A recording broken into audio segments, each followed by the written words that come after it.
My name is Sarah Mitchell, and for 15 years, I poured my heart and soul into building Harrison Enterprises from a modest tech company into an industry powerhouse.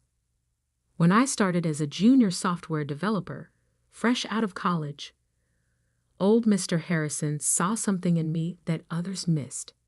While most saw a quiet girl from a small town in Ohio, he recognized raw talent and determination. "You remind me of myself when I was younger," he told me during my first performance review. "Always thinking 3 steps ahead, always seeing possibilities others miss." Those words became my anchor through countless late nights, debugging code, marathon project meetings, and endless client presentations. Year after year, I climbed the ranks, from developer to team lead, then to project manager, and finally to chief technology officer. Every promotion was earned through sweat, innovation, and an unwavering dedication to the company's success. Under my leadership, our software division transformed from a struggling department into the company's main revenue generator. I pioneered our shift to cloud computing before our competitors even understood its potential. My team developed the proprietary algorithms that would eventually become our flagship product, Harrison Cloud. But everything changed when old Mr. Harrison had his stroke. I remember that day clearly. I was in the middle of a client meeting when my assistant burst in, face pale. "Mr. Harrison, hospital. It's serious." The next few weeks were a blur of hospital visits, emergency board meetings, and desperate attempts to keep the company running smoothly while our founder and CEO fought for his life. Then came Marcus Harrison, the prodigal son, rushing back from his extended finding himself tour of Europe to take the reins of his father's company. I had met Marcus a few times over the years, usually at company holiday parties where he'd make brief appearances before disappearing to whatever exotic location caught his fancy that month.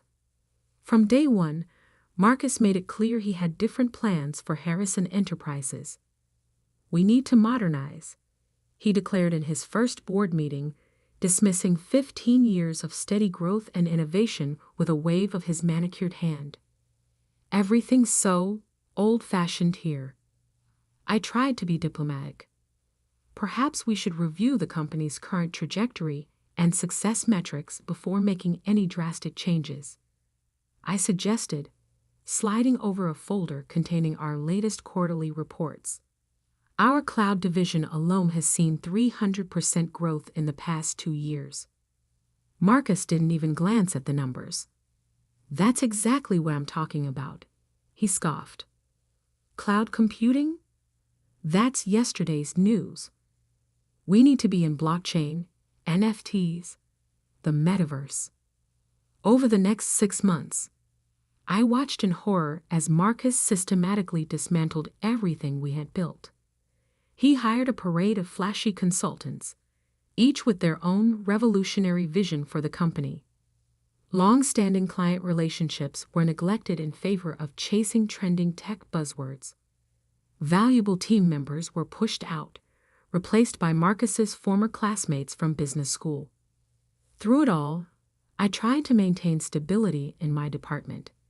I worked double shifts to keep our core products running smoothly while simultaneously trying to implement Marcus's latest, visionary directives. But I could see the writing on the wall. The final confrontation came on a rainy Tuesday morning. I had just finished a presentation showing how Marcus's latest initiative, a luxury NFT marketplace for digital yacht ownership, had burned through millions in development costs without generating any revenue. "These numbers can't be right," Marcus snapped, his designer suit creasing as he leaned forward aggressively. "You're just too stuck in your old ways to see the potential." "The numbers don't lie, Marcus," I replied, keeping my voice steady. "We've lost 3 major clients this quarter alone. If we don't course correct, he cut me off, standing up so abruptly his chair toppled backward. "The only thing that needs correcting is you. You're the problem here, Sarah. You and your outdated thinking are holding this company back." I maintained my composure, even as I felt 15 years of dedication being crushed under the weight of his contempt. "I've given everything to this company, Marcus. Your father—" "My father isn't here anymore," he shouted, face reddening. "This is my company now, and I don't need some small-town nobody telling me how to run it. You're fired. Get out." The office fell silent. Dozens of faces turned away, pretending not to witness my humiliation. I slowly gathered my things, my mind already racing ahead to what needed to be done next. As I reached the door, Marcus couldn't resist one final jab. "Good luck finding another job at your age. Maybe try something more your speed, like teaching basic computer skills at the local library." I turned back, meeting his smug gaze with a calm smile that seemed to unnerve him slightly. "Thank you for the suggestion, Marcus, but I already have something lined up." What Marcus didn't know, what none of them knew, was that 5 years ago, I had started my own company on the side. Atlas Industries began as a small consulting firm, leveraging my expertise in cloud computing to help other companies modernize their infrastructure. While Harrison Enterprises had my loyalty during business hours, my nights and weekends were devoted to building something of my own. Those basic computer skills, Marcus mocked, had attracted an impressive client roster. Under the guidance of my carefully chosen CEO, who served as the public face of the company while I remained a silent owner, Atlas Industries had grown into one of the most respected names in enterprise cloud solutions. And tomorrow morning, Harrison Enterprises would be desperately pitching their services to Atlas Industries, unaware that the worthless employee they had just fired was actually the owner of the company they were trying to impress. As I drove home that evening, my phone buzzed with a message from my Atlas Industries CEO. "Everything's set for tomorrow's meeting. You sure you want to handle this personally?" I smiled, thinking of Marcus's smug face and what it would look like when he realized the truth. "Absolutely," I replied. I wouldn't miss this for the world. The Atlas Industries headquarters occupied the entire top floor of the city's most prestigious office building. Floor-to-ceiling windows offered breathtaking views of the skyline, while the minimalist decor spoke of quiet confidence rather than flashy excess. I stood in my private elevator, watching floor numbers tick upward, mentally preparing myself for what was about to unfold. "Good morning, Ms. Mitchell." My assistant Emma greeted me as I stepped out. After 5 years, she was one of the few who knew both sides of my life. The silent owner of Atlas Industries and the now former CTO of Harrison Enterprises. The Harrison team arrived 15 minutes ago. Mr. Marcus Harrison is quite vocal about the wait. I smiled, adjusting my tailored blazer. Gone was the intentionally understated wardrobe I'd worn at Harrison Enterprises. Today, I dressed the part of a CEO who could make or break a company's future. "How long have they been waiting?" 20 minutes, Emma replied, a hint of amusement in her voice. "Mr. Harrison has mentioned his important position approximately 7 times. Well, I checked my reflection in the brushed steel walls. Let's not keep them waiting any longer." The main conference room fell silent as I entered. Marcus stood at the head of the table, mid-rant about the disrespect of being kept waiting. His new VP of Sales, Derek, a former fraternity brother he'd hired to replace our veteran sales director, sat nearby, fumbling with presentation materials. Several board members, including Thomas Chen, who'd always supported Marcus despite his reckless decisions, occupied the other seats. Finally, Marcus exclaimed, not bothering to hide his irritation. Do you have any idea who we? His voice died in his throat as I walked to the head of the table. The color drained from his face so quickly, I thought he might faint. Sarah? He choked out my name like it physically pained him. Good morning, gentlemen. I kept my voice professional, setting my briefcase down with a quiet click that seemed to echo in the stunned silence. I apologize for the delay. Shall we begin discussing Harrison Enterprises' proposal to Atlas Industries? Derek dropped his presentation remote. Thomas Chen's mouth opened and closed without producing sound. But Marcus looked like he'd seen a ghost. This is impossible, he stammered. You can't be. Where is Richard Stone? We're supposed to meet with the CEO of Atlas Industries. I sat down, nodding to Emma, who began distributing folders. Richard Stone is an excellent CEO, but he reports to me. I'm Sarah Mitchell, founder and owner of Atlas Industries.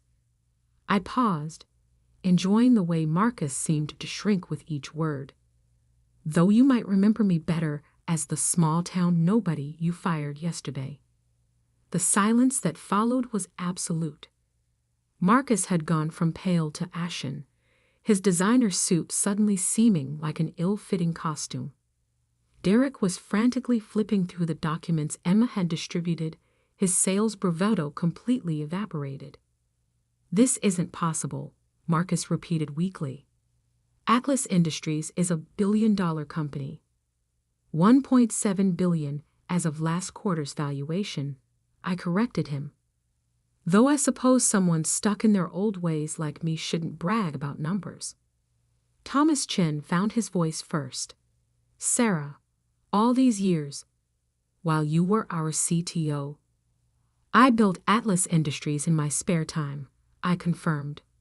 Nights, weekends, vacation days, all while giving Harrison Enterprises my absolute best during working hours. Unlike some. I glanced at Marcus. I understand the value of hard work and loyalty. Marcus's face flushed red. If you own Atlas, why did you stay at Harrison Enterprises? Why work for us at all? Because your father believed in me, I said simply. He gave me a chance when no one else would. I wanted to honor that trust, help build his legacy. I stood up, walking slowly around the table. But you, Marcus, you took that legacy and treated it like a toy. You pushed out valuable employees, alienated loyal clients, and chased trending buzzwords instead of building sustainable growth. I stopped beside Marcus's chair. Yesterday, you told me to try teaching basic computer skills. Today, you're here because Harrison Enterprises is bleeding clients, burning through cash, and desperately needs Atlas Industries' help to survive. Ironic, isn't it? Marcus slumped in his chair, the full weight of his mistake finally hitting him. The client meetings you handled, the relationships you built, they're all moving to Atlas now, aren't they? I returned to my seat, opening one of the folders Emma had distributed. Not all of them. Only the ones who recognize the value of working with a company that puts their needs first. By my last count, that's about 60% of Harrison's major clients. You can't do this, Marcus protested, but his voice lacked conviction. It's not fair. Fair. I raised an eyebrow. Like how you treated the employees who built your father's company. Like how you dismissed 15 years of my dedication because you thought I was beneath you. I pulled out a document and slid it across the table. Here's what's going to happen. Atlas Industries is prepared to acquire Harrison Enterprises. The terms are non-negotiable. You can either accept our offer or watch as your father's company continues its decline under your leadership. You want to buy us out? Thomas Chen asked, already reaching for the document. Not quite, I corrected him. Atlas Industries will assume control of operations. Marcus will step down as CEO, effective immediately. The board will be restructured, and the company will return to the principles that made it successful under Mr. Harrison's leadership. Marcus shot to his feet, his chair clattering backward. You can't do this. I won't let you. Marcus, Thomas Chin cut him off sharply. Sit down and be quiet. You've done enough damage. He turned to me, his expression grave. The terms of this offer, they're more generous than we deserve. I'm not doing this for revenge, I said quietly. Your father built something meaningful, Marcus. Something that provided jobs, supported families, created real value in the world. I won't let you destroy that because of your ego. The next hour passed in a blur of signatures and legal requirements. Marcus sat in stunned silence as his authority was stripped away piece by piece. When it was done, when Harrison Enterprises officially became a subsidiary of Atlas Industries, I stood to conclude the meeting. One last thing, I said, looking directly at Marcus. Clear out your office by the end of the day. Emma will show you out. As they filed out of the conference room, I heard Derek mutter to Marcus, Dude, you fired the wrong person. Standing at the window, watching the city spread out below, I felt no satisfaction in Marcus's humiliation. This wasn't about revenge. It was about protecting what his father had built, about ensuring that good people didn't suffer because of one man's arrogance. Emma appeared at my side with a coffee. Was it worth it? Keeping Atlas a secret all these years. I thought about old Mr. Harrison, still recovering in his hospital bed. I thought about the employees at Harrison Enterprises who could now stop worrying about their jobs. I thought about the clients who would continue receiving the quality service they deserved. It wasn't about keeping secrets, I said finally. It was about building something meaningful, something that could make a difference when it really mattered. Little did I know, this was just the beginning. Marcus might have been defeated, but he wasn't done fighting, and what he did next would force me to defend not just Harrison Enterprises, but everything I had built. Marcus Harrison might have lost control of his company, but wounded pride can be dangerous. I should have known he wouldn't accept defeat gracefully. The first attack came 3 days after the acquisition. I was reviewing quarterly projections when Emma burst into my office, her usual composure shattered. Sarah, you need to see this. She handed me her tablet, open to a major tech news website. The headline made my blood run cold.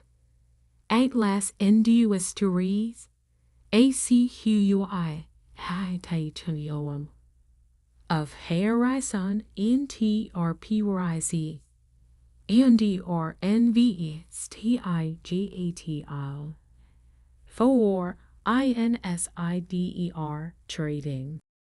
The article, citing anonymous sources close to the situation, suggested I had used my position as CTO to manipulate Harrison Enterprises' value, making it vulnerable to Atlas's takeover.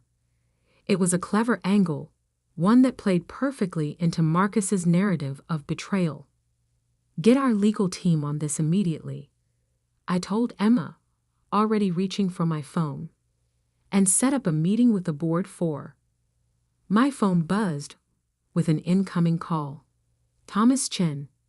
Sarah. His voice was tight with concern. Have you seen the article? Yes. Marcus's handiwork, I assume. He's not just throwing accusations around, Thomas warned. He's filed formal complaints with the SEC. He's claiming you deliberately sabotaged projects, drove away clients, all to devalue the company for Atlas's benefit. I laughed, but there was no humor in it. The same projects he ordered us to abandon, the same clients he alienated with his visionary pivots. You and I know that, But perception matters. The market is already reacting. He was right. By afternoon, Atlas's stock had dropped 12%. Several major clients put their contracts on hold, waiting to see how the scandal would play out. Marcus had found the perfect way to hurt me, by threatening everything I'd built. But he'd forgotten one crucial detail. I had receipts.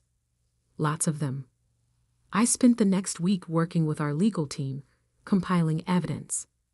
Every project Marcus had killed, every client relationship he'd damaged, every reckless decision, all meticulously documented. Emails, meeting recordings, financial reports, a perfect paper trail of his mismanagement. Then came the counterattack. Ladies and gentlemen, I addressed the hastily assembled press conference, cameras flashing as I took the podium. Recent allegations have been made about the circumstances surrounding Atlas Industries' acquisition of Harrison Enterprises. Today, I'm releasing all documentation related to that acquisition, including evidence that tells the real story. One by one, I laid out the facts. Marcus's decision to abandon profitable product lines for speculative ventures, the mass exodus of experienced employees, the millions wasted on his NFT marketplace and other failed initiatives, each point backed by irrefutable evidence. Furthermore, I continued, I'm announcing that Atlas Industries will be establishing the Harrison Innovation Fund, a $50 million investment in emerging technology companies. This fund will honor the legacy of James Harrison, focusing on the principles of sustainable growth and genuine innovation that he championed. The reaction was immediate. Atlas's stock rebounded. Clients who had wavered reached out to reaffirm their commitment.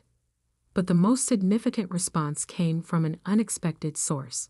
2 days after the press conference, I received a call from the hospital.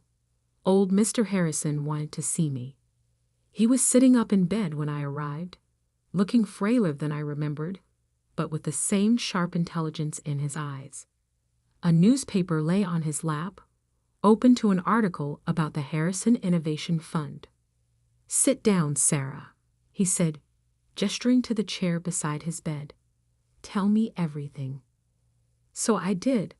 I told him about building Atlas Industries, about trying to protect his legacy, about Marcus's attacks, and how I defended against them. He listened in silence, his expression unreadable. When I finished, he was quiet for a long moment. Then, "I always knew Marcus wasn't ready," he said softly. "I tried to teach him that success isn't about quick wins or flashy moves. It's about building something that lasts." He looked at me, a hint of his old smile returning. "You understood that, didn't you?" "I had a good teacher," I replied, feeling tears prick at my eyes. He reached for my hand, his grip surprisingly strong. "The Innovation Fund, using my name for that. Thank you. It's your legacy," I said simply. "It should help build more success stories." The next morning, Marcus made his final move. He called a press conference of his own, clearly planning another attack. But before he could speak, his father was wheeled onto the stage. James Harrison took the microphone, his voice weak but clear. "I've watched recent events with great interest. My son claims his company was stolen from him. He's wrong. Harrison Enterprises wasn't stolen, it was saved. Saved by someone who understood its true value, who protected its legacy when others would have squandered it." The room erupted in camera flashes as Marcus stood frozen, watching his last attempt at revenge crumble. "Sarah Mitchell," Mr. Harrison continued, "has my full support and gratitude. The Harrison Innovation Fund she established proves what I've always known. She understands that true success isn't measured by quarterly profits or trending technologies, but by the positive impact we create in the world." Marcus left the stage without a word. It was the last time I saw him in person, though I heard he started a cryptocurrency venture in Miami that failed within 6 months. 1 year later, I stood in the newly renovated Harrison Enterprises lobby, now a division of Atlas Industries. The building had been modernized, but we kept the core elements that made it special, including the wall of employee photos that Mr. Harrison had always maintained. "Ms. Mitchell?" A young developer approached, clutching a laptop. "I had some ideas about improving our cloud infrastructure, if you have time to look." I smiled, remembering another young developer who'd once nervously pitched ideas to a CEO who took the time to listen. "Of course. Let's hear what you've got." The Harrison Innovation Fund has since helped launch dozens of successful startups. Old Mr. Harrison serves on its advisory board. His health improved enough for part-time work. And me, I still keep my old Harrison Enterprises ID badge in my desk drawer, not as a reminder of Marcus's humiliation, but as a reminder that success isn't about revenge or proving others wrong. It's about building something meaningful, something that outlasts personal victories or defeats. Sometimes the best response to those who underestimate you isn't to prove them wrong immediately. It's to build something so significant that when they finally realize their mistake, it doesn't matter anymore. As for that small-town nobody, Marcus once mocked, she now runs a technology empire worth billions. But more importantly, she's creating opportunities for other nobodies to prove their worth, just as old Mr. Harrison once did for her. Because in the end, that's what real success looks like, not tearing others down, but building others up.